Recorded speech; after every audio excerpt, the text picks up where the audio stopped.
നമസ്തേ. നിങ്ങൾ ശ്രദ്ധിച്ചിട്ടുണ്ടോ, നമ്മൾ പല അപകടങ്ങളിലേക്ക് ചെന്ന് കയറാൻ പോകുന്ന സമയത്ത്, അല്ലെങ്കിൽ പരാജയങ്ങളിലേക്കോ അബദ്ധങ്ങളിലേക്കോ ഒക്കെ പോകാൻ പോകുന്ന സമയത്ത് നമ്മുടെ ഉള്ളിലെ തന്നെ നെഗറ്റീവോ പോസിറ്റീവോ ആയിട്ടുള്ള ചില പ്രത്യേകതകൾ കൊണ്ട്, അല്ലെങ്കിൽ നമ്മളുടെ ചുറ്റിനുള്ള ആൾക്കാരുടെ കാരണങ്ങൾ കൊണ്ട്, അല്ലെങ്കിൽ നെഗറ്റീവും പോസിറ്റീവുമായിട്ട് നമ്മുടെ ചുറ്റും നടക്കുന്ന ചെറിയ ചില സംഭവ വികാസങ്ങൾ കൊണ്ട് നമ്മൾ ചെന്ന് കയറാൻ പോകുന്ന ആ വലിയ ദുരന്തം, വലിയ അപകടം, അല്ലെങ്കിൽ ആ ഒരു വലിയ അബദ്ധം, പരാജയത്തിലേക്ക് പോകുന്നതായിട്ടുള്ള ഒരു അവസ്ഥ, അതിൽ നിന്ന് നമ്മൾ രക്ഷപ്പെടാറുണ്ട്. അപ്പൊ നമ്മളുടെ യുക്തിക്ക് അതീതമായിട്ടുള്ള ചില കാരണങ്ങൾ കൊണ്ട് സ്പിരിച്വാലിറ്റിയെ സംബന്ധിച്ചിടത്തോളം എല്ലാത്തിനും, എല്ലാ എഫക്റ്റിനും ഒരു കാരണമുണ്ട്.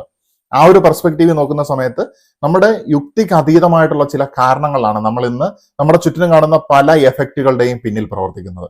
അപ്പൊ നമ്മളെ അത്തരത്തിൽ ചിന്തിക്കുന്ന സമയത്ത്, മതത്തിനപ്പുറത്തേക്ക് ദൈവത്തെ അന്വേഷിക്കുന്ന സമയത്ത് നമുക്ക് മാലാഖമാരെയും അല്ലെങ്കിൽ ദൈവത്തിന്റെ അംശം നമ്മുടെ ആത്മാവിലൂടെ പ്രവർത്തിക്കുന്നത് നമുക്ക് കാണാനായിട്ട് സാധിക്കും. പല ആളുകളെയും സംബന്ധിച്ചിടത്തോളം റിലീജിയസ് ബിലീവേഴ്സ് ആണെങ്കിൽ അവർ ചിലപ്പോൾ ഗാർഡിയൻ ഏഞ്ചൽ എന്ന് പറയുന്ന ഒരു കൺസെപ്റ്റിലായിരിക്കും വിശ്വസിക്കുന്നത്. എന്നാൽ അതേസമയം സ്പിരിച്വാലിറ്റിയിൽ ജ്ഞാനോദയത്തിന്റെ പാതയിലൂടെ നടക്കുന്ന വ്യക്തികളെ സംബന്ധിച്ചിടത്തോളം തന്റെ ആത്മാവ് തന്നെയാണ് തന്റെ ഏറ്റവും സംശുദ്ധമായിട്ടുള്ള ഭാവം എന്ന് പറയുന്നത്. ആത്മാവിലൂടെ, ഇൻഡ്യൂഷനിലൂടെ ദൈവത്തിന്റെ വെളിച്ചം അല്ലെങ്കിൽ ദൈവത്തിന്റെ ശബ്ദം അത് നമുക്ക് ലിസൺ ചെയ്യാനായിട്ട് സാധിക്കുന്നു. അപ്പൊ ദൈവത്തിന്റെ ശബ്ദം, നമ്മുടെ ആത്മാവ് തന്നെ എങ്ങനെയാണ് നമ്മളെ രക്ഷിക്കുന്നത്, അല്ലെങ്കിൽ എങ്ങനെയാണ് ഗാർഡിയൻ ഏഞ്ചൽസ് നമ്മളെ രക്ഷിക്കുന്നത്. Guardian angels or your soul is saving you from, നിങ്ങൾ ചെന്ന് കയറാൻ പോകുന്നതായിട്ടുള്ള പല പ്രശ്നങ്ങളിൽ നിന്ന് നിങ്ങളെ രക്ഷിക്കുന്നതിന്റെ അടയാളങ്ങളും അതിന്റെ കാര്യങ്ങളും ഒക്കെയാണ് ഈ വീഡിയോയിൽ വിശദീകരിക്കാനായിട്ട് പോകുന്നത്. നമ്മളെ സംബന്ധിച്ചിടത്തോളം നമ്മൾ പല കാര്യങ്ങളും ചെയ്യുന്നത് രണ്ട് കാരണങ്ങൾ കൊണ്ടാണ്. ഒന്ന്, ഈഗോ ഉള്ളത് കൊണ്ട്. എന്ന് വെച്ച് കഴിഞ്ഞാൽ എനിക്ക് മറ്റവനേക്കാളും ബെറ്റർ ആയിട്ട് ചെയ്യാൻ പറ്റും, അല്ലെങ്കിൽ അവനേക്കാളും ബെറ്റർ ആയിട്ട് എനിക്ക് ചെയ്യണമെന്നുള്ള ചിന്തയുടെ അടിസ്ഥാനത്തിൽ നമ്മൾ പല കാര്യങ്ങളും ചെയ്യുന്നു. നമ്മൾ മെച്ചപ്പെടുവാനായിട്ട്, മത്സര ബുദ്ധിയോടുകൂടി വിജയിക്കാനായിട്ട്. അതുപോലെ തന്നെ നമ്മുടെ തന്നെ വിനയം കൊണ്ട്, ഹ്യൂമിലിറ്റി കൊണ്ട് നമ്മൾ പല കാര്യങ്ങളും ചെയ്യുന്നു. ആളുകൾ നിങ്ങളെ പല രീതിയിൽ ഉപദേശിക്കും. അവന്റെ ഈഗോയുടെ അടിസ്ഥാനത്തിൽ അവനെ പോലെ ആകൂ എന്നൊക്കെ പറഞ്ഞുകൊണ്ട് മുകളിൽ നിന്ന് താഴേക്ക് ഉപദേശം തരുന്ന ആൾക്കാരുണ്ട്. അല്ലെങ്കിൽ വിനയത്തോടു കൂടി, അനുസരണത്തിൽ കൂടെ ഇന്ന രീതിയിലേക്ക് എത്തൂ എന്നുള്ള ഉപദേശം തരുന്ന ആൾക്കാരുണ്ട്. തീർച്ചയായിട്ടും നിങ്ങൾ ഇതിൽ ഏതാണ് ഫോളോ ചെയ്യേണ്ടത്? നമ്മൾ അറിയാതെ തന്നെ നമ്മൾ ഇതിനെ രണ്ടിനെ ബാലൻസ് ചെയ്യുന്നുള്ളതാണ്. ചുറ്റിനുള്ള ആൾക്കാർ പറഞ്ഞതും അല്ലെങ്കിൽ നമ്മുടെ വിനയത്തെ പ്രതി അനുസരണത്തിന്റെ ഒക്കെ പാതയിലൂടെ നമ്മൾ വിജയത്തിലേക്ക് പോകാനായിട്ട് ശ്രമിച്ചുകൊണ്ടിരിക്കുക എന്നുള്ളതാണ്. പക്ഷെ ഇങ്ങനെ പോകുന്ന സമയത്ത് പലപ്പോഴും നിങ്ങളുടെ ചുറ്റിനുള്ള ആളുകൾ പറഞ്ഞതുകൊണ്ട് നിങ്ങളൊരു കോഴ്സ് എടുത്ത് പഠിക്കുന്നു, അല്ലെങ്കിൽ നിങ്ങളുടെ അച്ഛനും അമ്മയും ഡയറക്റ്റ് ചെയ്തുകൊണ്ട് നിങ്ങൾ ഇന്ന രീതിയിലുള്ള ജോലിയിലേക്ക് ചെന്ന് കയറുന്നു, അല്ലെങ്കിൽ നിങ്ങളുടെ അധ്യാപകരോ നിങ്ങളുടെ ചുറ്റിലുള്ള ആൾക്കാരുടെയോ അനുസരണം, ഹ്യൂമിലിറ്റിയുടെ ഫലമായിട്ട് നിങ്ങൾ പല മേഖലകളിലേക്ക് ചെന്ന് കയറുകയാണ്, അല്ലെങ്കിൽ അവനേക്കാളും ബെറ്റർ ആകാൻ വേണ്ടി ഞാൻ ചില കാര്യങ്ങളിലേക്ക് ഇറങ്ങി പുറപ്പെടുകയാണ്. ഈ രണ്ട് കാര്യങ്ങളും ഒറ്റയ്ക്കൊറ്റയ്ക്കാണെങ്കിലും ബാലൻസ് ചെയ്തിട്ടാണ് പോകുന്നതെങ്കിലും തീർച്ചയായിട്ടും നമുക്കുണ്ടാകാൻ സാധ്യതയുള്ള ഒരു വലിയ കാര്യമാണ് ലേസിനെസ് എന്ന് പറയുന്നത്, അല്ലെങ്കിൽ ശക്തമായിട്ടുള്ള മടി എന്ന് പറയുന്നത്. കാരണം നിങ്ങൾ ചെയ്തുകൊണ്ടിരിക്കുന്ന കാര്യം മറ്റുള്ളവർ ഡയറക്റ്റ് ചെയ്തതിനനുസരിച്ചിട്ട് മറ്റുള്ളവരോടുള്ള അനുസരണത്തെ പ്രതിയോ അല്ലെങ്കിൽ മറ്റുള്ളവരോടുള്ള മത്സരത്തെ പ്രതിയോ ഈഗോയെ പ്രതിയോ ആണ് നമ്മൾ ഈ കാര്യം ചെയ്തുകൊണ്ടിരിക്കുന്നത്. അത് നിങ്ങളുടെ ആത്മാവിനെ പ്രതി അല്ല ചെയ്തുകൊണ്ടിരിക്കുന്നത്. നിങ്ങളുടെ ആത്മാവിന്റെ സ്വരം ശ്രമിക്കുന്ന സമയത്ത്, അല്ലെങ്കിൽ ദൈവം നിങ്ങൾക്ക് വേണ്ടി ഏൽപ്പിക്കപ്പെട്ടു എന്ന് പലരും വിശ്വസിക്കുന്ന ഗാർഡിയൻ ഏഞ്ചൽസ് പറയുന്നതിന്റെ സ്വരം ശ്രവിക്കുന്ന സമയത്ത് നമുക്ക് ഈ ഒരു അവസ്ഥ, ഈ ഒരു മടി എന്ന് പറയുന്ന ഈ ഒരു സംഗതി, അവിടെ ഒരു ഇൻകോൺഗ്രുവൻസി ഉണ്ടാവുകയാണ്. എന്ന് വെച്ച് കഴിഞ്ഞാൽ ദൈവത്തിന് നമ്മളെ പ്രതിയുള്ള ഹിതം, സൊസൈറ്റിക്ക് നമ്മളെ പ്രതിയുള്ള ഹിതം, ഇത് രണ്ടും ഏറ്റുമുട്ടുകയാണ്. ദൈവത്തിന് നമ്മളെ പ്രതിയുള്ള ഹിതം നമ്മുടെ ആത്മാവ് ക്യാരി ചെയ്യുന്നുണ്ട്. നമ്മുടെ ആത്മാവിൽ വാസനകളായിട്ട് അത് റെക്കോർഡ് ചെയ്യപ്പെട്ടിട്ടുണ്ട്. അതിനപ്പുറത്തേക്ക് ഗാർഡിയൻ ഏഞ്ചൽസ് നമ്മളെ ഡയറക്റ്റ് ചെയ്യുന്നുണ്ട്. അപ്പൊ നമ്മുടെ ആത്മാവിന്റെ ഹിതം അല്ലെങ്കിൽ ദൈവഹിതം നിറവേറ്റുന്നതിന് പകരം സമൂഹത്തെ ബോധിപ്പിക്കുന്നതിന് വേണ്ടിയോ ചുറ്റിനുള്ള ആൾക്കാരെ ബോധിപ്പിക്കുന്നതിന് വേണ്ടിയോ കാര്യങ്ങൾ ചെയ്യുന്ന സമയത്താണ് നമുക്ക് മടി എന്ന് പറയുന്ന സംഗതി ഉണ്ടാകുന്നത്. നിഷ്കാമ കർമ്മം ചെയ്യുന്ന വ്യക്തികളെ നിങ്ങൾ ശ്രദ്ധിച്ചു നോക്കുക. അവര് എത്രത്തോളം അവരുടെ ആ കർമ്മം ചെയ്താലും അവർ മടുക്കുന്നില്ല.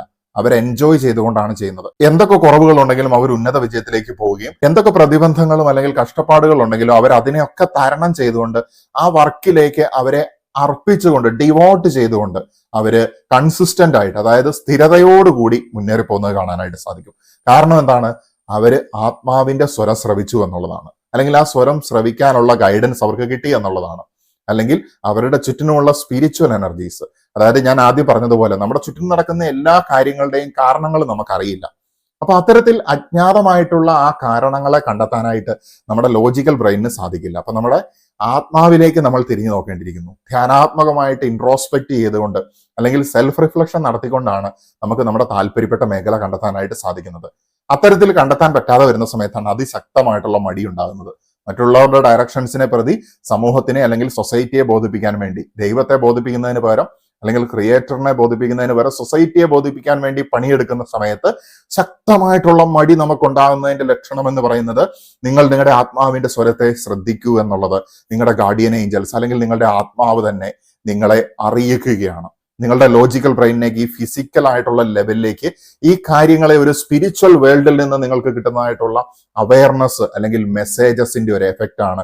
ഇൻകോൺഗ്രുവൻസിയുടെ ഒരു റിസൾട്ടാണ് ലേസിനെസ് എന്ന് പറയുന്നത്, അല്ലെങ്കിൽ ശക്തമായിട്ടുള്ള മടി എന്ന് പറയുന്നത്. അപ്പൊ ശക്തമായിട്ടുള്ള മടി നമുക്ക് ചില കാര്യങ്ങൾ ചെയ്യാൻ പോകുന്ന സമയത്ത്, ചിലതിലേക്ക് ഇറങ്ങാൻ പോകുന്ന സമയത്ത് ഫീൽ ചെയ്യുന്നുണ്ടെങ്കിൽ മെഡിറ്റേറ്റ് ചെയ്യുക, റീതിങ്ക് ചെയ്യുക. കാരണം നിങ്ങളുടെ കർമ്മത്തിന് അനുസൃതമായിട്ട് നിങ്ങൾ പോകുന്ന സമയത്ത് ഒരിക്കലും മടി ഉണ്ടാവുകയില്ല എന്നുള്ളതാണ് അതിന്റെ ഏറ്റവും സിമ്പിൾ ആയിട്ടുള്ള ലോജിക് എന്ന് പറയുന്നത്.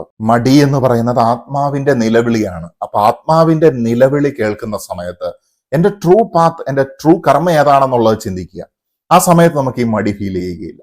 ചില കാര്യങ്ങളിലേക്ക് ഇറങ്ങാനായിട്ട് പോകുമ്പോൾ ശക്തമായിട്ടുള്ള മടി ഉണ്ടാകുന്നത് പ്രകാരം നമ്മൾ ലേറ്റ് ആയും ഡിലേഡ് ആയിട്ടും ആ കാര്യം ചെയ്യുന്ന സമയത്ത് ചിലപ്പോൾ നമ്മൾ ബെറ്റർ ആയിട്ടുള്ള ഒരു അവസ്ഥയിലായിരിക്കും പിന്നീട് എത്തിച്ചേരുന്നത്. നിങ്ങൾ പല കാര്യങ്ങൾ ചെയ്തുകൊണ്ടിരിക്കുന്ന സമയത്ത്, അല്ലെങ്കിൽ രണ്ട് ചോയ്സസ് നിങ്ങളുടെ മുന്നിൽ വരുന്ന സമയത്ത്, ഒരു ചോയ്സ് നിങ്ങളുടെ മുന്നിൽ അപ്പിയർ ചെയ്യുന്ന സമയത്ത് അതിനോട് ഭയങ്കരമായിട്ടുള്ള മടിയും വിരക്തിയും തോന്നുകയാണെങ്കിൽ സെക്കൻഡ് ചോയ്സ് ആയിരിക്കും നമ്മൾക്ക് വേണ്ടി വെച്ചിട്ടുണ്ടായിരിക്കുക. അല്ലെങ്കിൽ മൂന്നാമതൊരു ഓപ്ഷൻ ആയിരിക്കും നമ്മളുടെ മുന്നിൽ യൂണിവേഴ്സ് വെച്ചിട്ടുണ്ടായിരിക്കുക. ഇപ്പൊ യൂണിവേഴ്സ് ഗിഫ്റ്റ് ചെയ്യുന്ന, വെച്ചു നീട്ടുന്ന ആ സമ്മാനങ്ങൾ തിരിച്ചറിയുക എന്നുള്ളതാണ് ഈ ഒന്നാമത്തെ കാര്യത്തിന്റെ സൊല്യൂഷൻ, അല്ലെങ്കിൽ നമ്മൾ ചെയ്യേണ്ട ഒരു കാര്യം എന്ന് പറയുന്നത്. രണ്ടാമത്തെ കാര്യം എന്ന് പറയുന്നത്, സെർട്ടൻ പീപ്പിൾ, ചില ഇൻഡിവിജ്വൽസുമായിട്ട് ഇടപെടുന്ന സമയത്ത് ഒരു ബാഡ് വൈബ്സ് ഫീൽ ചെയ്യും. ചില ഇൻഡിവിജ്വൽസ് മാത്രമല്ല, ചില സ്ഥലങ്ങളിൽ പോകുന്ന സമയത്തും നമുക്ക് ചില ബാഡ് വൈബ്സ് ഫീൽ ചെയ്യും. അല്ലെങ്കിൽ ചില പ്രത്യേക സാഹചര്യങ്ങളിലായിരിക്കുന്ന സമയത്ത് നമുക്ക് വളരെ നെഗറ്റീവായിട്ടുള്ള എനർജി ഫീൽ ചെയ്യും എന്നുള്ളതാണ്. അത്തരത്തിൽ ചില വ്യക്തികളിൽ നിന്ന് അകന്നു നിൽക്കാനായിട്ടുള്ള ശക്തമായിട്ടുള്ള ടെൻഡൻസി നിങ്ങളുടെ മനസ്സിനുണ്ടാകുന്ന സമയത്ത്, ചില വ്യക്തികളുമായിട്ട് സംസാരിക്കാതിരിക്കാനുള്ള ശക്തമായിട്ടുള്ള ടെൻഡൻസി നിങ്ങളുടെ മനസ്സിനുണ്ടാകുന്ന സമയത്ത്, ചില സ്ഥലങ്ങളിലേക്ക് പോകുവാനായിട്ട് ശക്തമായിട്ടുള്ള താല്പര്യമില്ലാതിരിക്കുന്ന സമയത്ത് സംതിങ്, ഏതോ ഒരു എനർജി അവിടെ നിന്ന് നിങ്ങളെ റിപ്പല് ചെയ്യുന്നുണ്ട് എന്നുള്ളതാണ്. മറ്റുള്ള വ്യക്തികളുടെ എനർജി ആയിരിക്കാം, അല്ലെങ്കിൽ അവരുടെ ഓറയായിരിക്കാം, അല്ലെങ്കിൽ ആ സൊസൈറ്റിയുടെ, അല്ലെങ്കിൽ ആ ഒരു സ്ഥലത്തിന്റെ അതിനും ഒരു ഓറയുണ്ട്. ആ ഒരു എനർജി ഫീൽഡ് ആയിരിക്കാം നിങ്ങളെ റിപ്പൽ ചെയ്യുന്നത്. അതർവൈസ് നിങ്ങളുടെ ഗാർഡിയൻ ഏഞ്ചൽസ് നിങ്ങളെ പറയുകയാണ്, നിങ്ങൾ ഇപ്പോൾ അങ്ങോട്ട് പോകേണ്ട ആവശ്യമില്ല, അല്ലെങ്കിൽ ഈ വ്യക്തിയിൽ നിന്ന് നിങ്ങൾ അകന്നു നിൽക്കുക.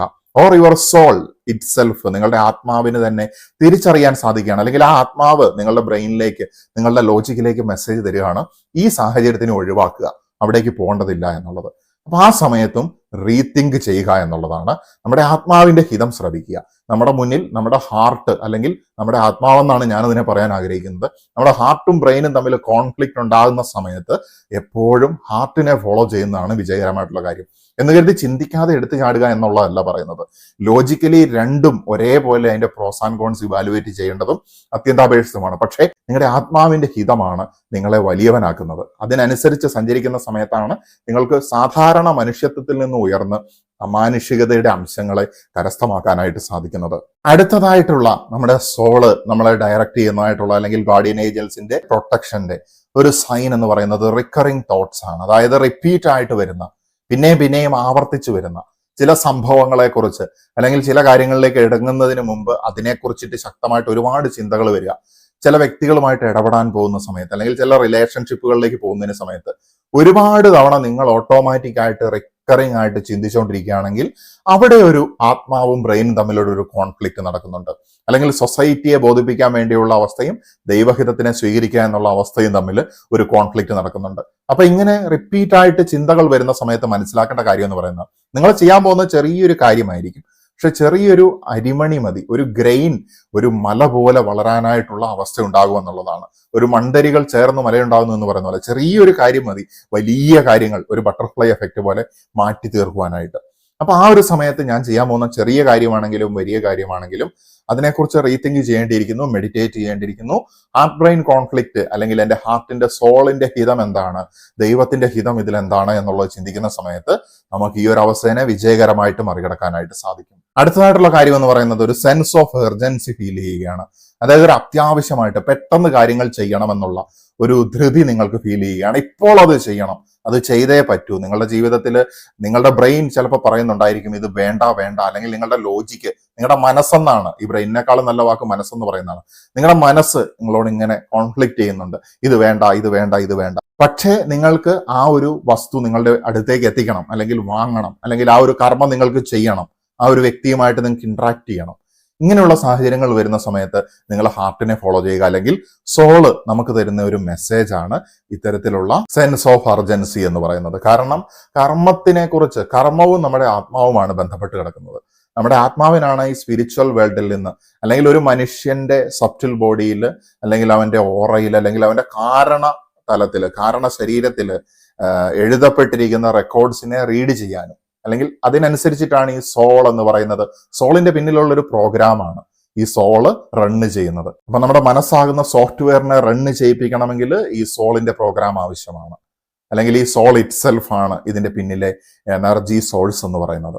അപ്പൊ ആ സമയത്ത് നമ്മൾ മനസ്സിലാക്കുക, നമ്മുടെ ആത്മാവിനറിയാം ആത്മീയമായിട്ടുള്ള ലോകത്ത് നിന്ന് നമ്മുടെ കർമ്മം എന്താണ്, നമ്മുടെ കർമ്മത്തിൽ നമ്മൾ എവിടം വരെ എത്തി, നമ്മുടെ സമയം കഴിയുന്നതിന് മുമ്പ് നമ്മുടെ കർമ്മം ചെയ്യേണ്ടതിന്റെ പ്രാധാന്യം, അതിലേക്ക് എത്തുവാനായിട്ട് അത് ചെയ്യാനായിട്ട് എന്തൊക്കെ ചെയ്യണമെന്നൊക്കെ ഉള്ളത് ആത്മാവിന് സുവ്യക്തമായിട്ട് അറിയാം. അടുത്തതായിട്ടുള്ള കാര്യം എന്ന് പറയുന്നത്, ഒരു പ്രത്യേക കാര്യങ്ങളിലേക്ക് ഇറങ്ങുന്നതിന് മുമ്പ് വളരെ നൈറ്റ് മേഴ്സ് ഉണ്ടാകുക, അല്ലെങ്കിൽ ദുസ്വപ്നങ്ങൾ കാണുക എന്നുള്ളത്. ദുസ്വപ്നങ്ങൾ കാണുന്ന സമയത്ത് ചിന്തിക്കണം, എൻ്റെ മനസ്സിനുള്ളിലെയോ അല്ലെങ്കിൽ എൻ്റെ പുറമേയുള്ളതോ ആയിട്ടുള്ള, അതുമായിട്ട് ബന്ധപ്പെട്ടിട്ടുള്ള എന്ത് സന്ദേശമാണ് പ്രപഞ്ചം നൽകുന്നത്. സ്വപ്നങ്ങളെ നമ്മൾ ലിറ്ററലായിട്ടല്ല ഇന്റർപ്രറ്റ് ചെയ്യേണ്ടത്. സ്വപ്നങ്ങളെ ഇന്റർപ്രറ്റ് ചെയ്യാൻ ഒരു വിദഗ്ധനാണ് സാധിക്കുക.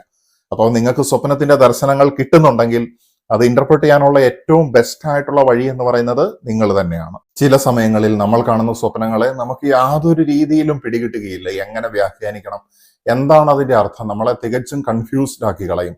ഈ ഒരു അവസരത്തിൽ നമുക്കൊരു സ്വഭാവമുണ്ട്, അതിനൊരു വാലിഡേഷൻ കിട്ടാൻ വേണ്ടി മറ്റൊരാളെ സമീപിക്കുക എന്നുള്ളത്. തീർച്ചയായിട്ടും നിങ്ങളുടെ സ്വപ്നത്തിനെ എങ്ങനെയാണ് മറ്റൊരാൾക്ക് വ്യാഖ്യാനിക്കാനായിട്ട് സാധിക്കുക? അവർക്ക് ഒരു ലോജിക്കൽ ഇന്റർപ്രിട്ടേഷനും അവരുടെ ഇൻഡ്യൂഷൻ വെച്ചിട്ടുള്ള കുറച്ച് കാര്യങ്ങളും, ഒരു വെയ്ഗ് ആയിട്ടുള്ള ഒരു ഫ്രെയിം വർക്ക് അല്ലെങ്കിൽ ഒരു ഗൈഡ് ലൈൻ മാത്രമാണ് തരാനായിട്ട് സാധിക്കുകയുള്ളൂ. പക്ഷെ അവനവന്റെ സ്വപ്നത്തിനെ മറ്റൊരാളുടെ സഹായമില്ലാതെ സംതൃപ്തമായിട്ട് വ്യാഖ്യാനിക്കാനായിട്ട് കഴിയുന്നത് എപ്പോഴാണ്? സ്വയം ബോധമണ്ഡല വികാസം പ്രാപിക്കുന്ന സമയത്താണ്. Expansion of your consciousness.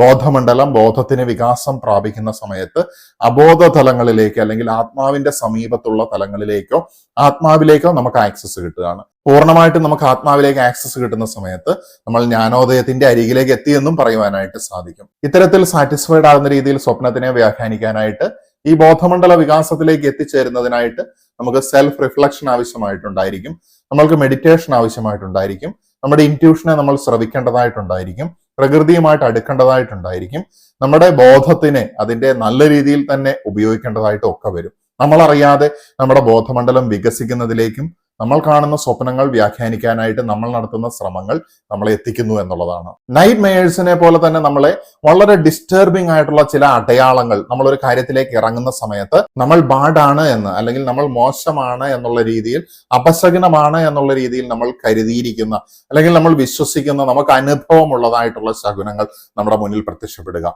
ഉദാഹരണം പറഞ്ഞു കഴിഞ്ഞാൽ, ഏഞ്ചൽ നമ്പേഴ്സിൽ വിശ്വസിക്കുന്ന ആളുകളാണെങ്കിൽ 666 അല്ലെങ്കിൽ 66, 6ന്റെ കോമ്പിനേഷൻസ് കാണുകയാണെങ്കിൽ ഒരു പക്ഷേ അവർക്ക് ഇമോഷണൽ ആയിട്ടുള്ള ഒരു ഇംബാലൻസ് വരാനുള്ള സാധ്യതയുണ്ട്. നിങ്ങൾ ശ്രദ്ധിച്ചു നോക്കിയിട്ടുണ്ടെങ്കിൽ അറിയാം. അപ്പൊ ആ സമയത്ത് ഇമോഷണലി കൺട്രോൾഡ് ആകുക, സെൽഫ് കൺട്രോൾഡ് ആയിട്ട് പ്രവർത്തിക്കുക എന്നുള്ളൊരു സൈനാണ് യൂണിവേഴ്സ് തരുന്നത്. അത്തരത്തിലുള്ള ഒരു പ്രശ്നം വരുന്നുണ്ട്, ആ സമയത്ത് ബാലൻസ്ഡായിട്ട് കാമായിട്ട് പ്രവർത്തിക്കുക എന്നുള്ളതിന്റെ ഒരു അടയാളമാണ്. അല്ലെങ്കിൽ മനസ്സിന് വേദന ഉണ്ടാക്കുന്നതായിട്ടുള്ള ഒരു സംഭവം വരാനായിട്ട് പോവുകയാണ്. ചില ആളുകൾ പാമ്പുകളെ കാണുന്നത് നെഗറ്റീവായിട്ടുള്ള ഒരു അർത്ഥത്തിൽ എടുക്കുന്നുണ്ട്. പക്ഷെ അതിനെ എല്ലാവർക്കും, ഒരാൾക്ക് നെഗറ്റീവായിട്ടുള്ളത് മറ്റൊരാൾക്ക് നെഗറ്റീവ് ആകണമെന്ന് യാതൊരു നിർബന്ധവും ഇല്ല. ഇറ്റ് ഡിപ്പെൻസ് എന്നാണ് പറയാനായിട്ട് സാധിക്കുന്നത്. എങ്കിലും പാമ്പിനെ കാണുന്ന സമയത്ത് നമ്മൾ ഇമോഷണലായിട്ടൊന്ന് ബാലൻസ്ഡ് ആകാനായിട്ട്, കൺട്രോൾഡ് ആകാനായിട്ട്, ശ്രദ്ധാപൂർവം ചരിക്കാനായിട്ട് ശ്രമിക്കുക എന്നുള്ളത് ചില ആത്മീയ വിശ്വാസ സംഹിതകളിലൊക്കെ കരുതി പോരുന്ന ഒരു കാര്യമാണ്. അതുപോലെ തന്നെ പാമ്പിനെ നമുക്ക്, നാഗത്തിനെ, സർപ്പത്തിനെ ജ്ഞാനോദയത്തിന്റെ ഒരു സിമ്പലായിട്ടും കരുതി പോരുന്നുണ്ട് ആത്മീയ പാരമ്പര്യങ്ങളിൽ. അപ്പൊ depends on the culture, depends on the context, depends on the person. ഈ ഇത്തരത്തിലുള്ള ശകുനങ്ങളുടെയൊക്കെ അർത്ഥങ്ങൾ മാറി മറിഞ്ഞിരിക്കും. എന്ത് തന്നെയാണെങ്കിലും നമ്മളൊരു കാര്യത്തിലേക്ക് ഇറങ്ങുന്ന സമയത്ത് മുഴുവൻ തടസ്സങ്ങളും പ്രതിസന്ധികളും അല്ലെങ്കിൽ ഇത്തരത്തിലുള്ള പ്രശ്നങ്ങളൊക്കെ വരുന്ന സമയത്ത് ഒന്ന് റീതിങ്ക് ചെയ്യേണ്ടതായിട്ടുണ്ട്. അല്ലെങ്കിൽ നമുക്ക് ഒഴിച്ചുകൂടാൻ പറ്റാത്തൊരു കാര്യമാണെന്നുണ്ടെങ്കിൽ, ഡിസ്റ്റർബിങ് സൈൻസ് വരുന്ന സമയത്ത് നമ്മൾ ഹാർട്ട് അല്ലെങ്കിൽ നമ്മളുടെ മനസ്സ് അല്ലെങ്കിൽ ആത്മാവ് നമ്മളുടെ ലോജിക്കുമായിട്ട് ഒന്ന് കമ്പയർ ചെയ്ത് നോക്കേണ്ടതായിട്ടുണ്ട്. ആത്മാവിന്റെ സ്വരത്തിനെ നമ്മൾ ശ്രവിക്കുന്നതിലേക്ക് ശ്രദ്ധ കൊടുക്കേണ്ടതായിട്ടുമുണ്ട്. അതുപോലെ തന്നെ നമ്മൾ ആയിരിക്കുന്ന സ്ഥലത്ത് നിന്ന്, അവിടെയുള്ള വ്യക്തികളിൽ നിന്നോ അല്ലെങ്കിൽ ആ ഒരു സർക്കിളിൽ നിന്ന്, ആ ഒരു പ്രദേശത്ത് നിന്ന്, ആ ഒരു സ്പേസിൽ നിന്ന് നമുക്ക് റിജക്ഷൻ കിട്ടുന്ന സമയത്ത് പല ആൾക്കാരും അതാണ് എന്റെ സെന്റർ എന്നുള്ള രീതിയിൽ വിശ്വസിക്കുന്നുണ്ട്. അതാണ് എന്റെ ലോകം. ആ പൊട്ടക്കിണറ്റിലെ തവളയാകുന്ന അവസ്ഥയിൽ നിന്ന് പുറത്തേക്ക് വരാനായിട്ട്, ആ ചെറിയ സർക്കിളിൽ നിന്ന് നിങ്ങളെ റിജക്ട് ചെയ്യുന്ന സമയത്ത് യൂണിവേഴ്സ് നിങ്ങളെ വലിയൊരു വൃത്തത്തിലേക്ക് പുഷ് ചെയ്യുകയാണ്.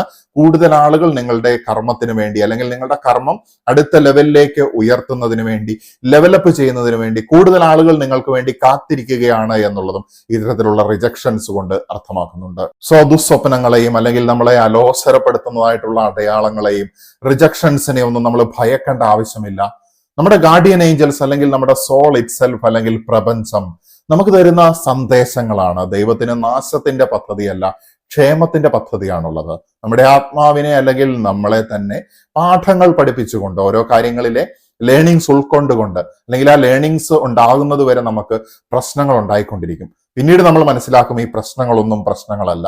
ആ മനസ്സിലാക്കുന്ന സമയത്ത് നമ്മൾ ലേണിങ്ങിൽ ഒരുപാട് ഉന്നതിയിൽ എത്തിയിട്ടുമുണ്ടായിരിക്കും. അപ്പൊ ഇത്തരത്തിലുള്ള അനുഭവങ്ങൾ നമുക്ക് ജീവിതത്തിൽ ഉണ്ടാകുന്ന സമയത്ത് ദീസ് ആർ ഗൈഡ് ലൈൻസ് ആണ് എന്നുള്ള രീതിയിൽ പ്രപഞ്ചം നമുക്ക് തരുന്ന അടയാളങ്ങളാണ്.